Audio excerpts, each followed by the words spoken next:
Olá pessoal, sou Águida Barbosa dos Santos e vou falar um pouquinho sobre ligações químicas. Inicialmente, vamos tentar responder a duas questões principais que envolvem o tema.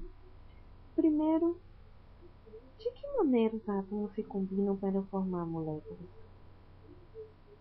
Por que os átomos formam ligações? Estão entendendo um pouquinho a regra do octeto. Observando o gráfico, notem que, com exceção do hélio, os elementos dos gases nobres possuem 8 elétrons na camada de valência. Essa configuração garante a estabilidade a esses elementos, sendo na maioria das vezes encontrados na forma de átomos isolados. Então podemos determinar que os átomos se unem para formar ligações estáveis, com a configuração de um gases nobres com 8 elétrons na última camada de valência. Então, quando esses átomos entram em contato, o fazem através de suas eletrosferas, ou seja, de suas últimas camadas. E a essa camada nós vamos chamar de camada de valência.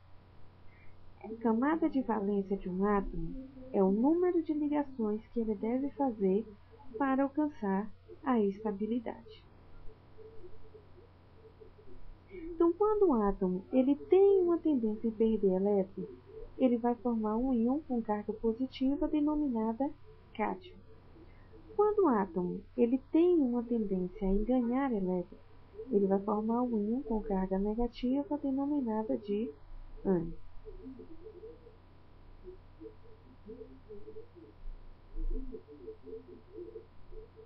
Observando as tendências de comportamento dos elementos para sua estabilização, nas colunas vamos ter as famílias, números de elétrons de valência e o comportamento geral. Nas famílias 1 a 4A, observe uma tendência em perder e receber elétrons. 4A a 7A, de receber ou compartilhar elétrons. Tipos de ligações químicas. Então, observem que, dos comportamentos observados, são 3. Os átomos têm tendência em perder, receber e compartilhar elétrons.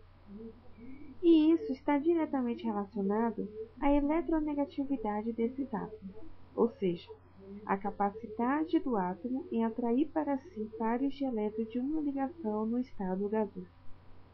Então, quando juntamos um elemento eletropositivo, ou seja, que tem tendência em doar elétrons, com um eletronegativo, que tem tendência em receber elétrons, nós vamos ter uma ligação iônica.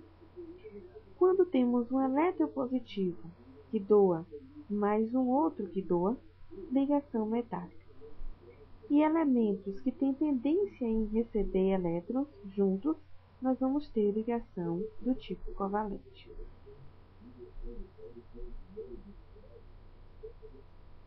Ligações iônicas. Observem que o sódio ele possui um elétron na última camada de valência e o cloro 7.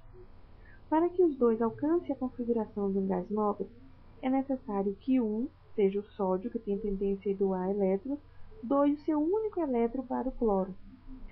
Quando ele faz, ele passa a ter em sua configuração 8 elétrons na última camada de valência e o cloro também.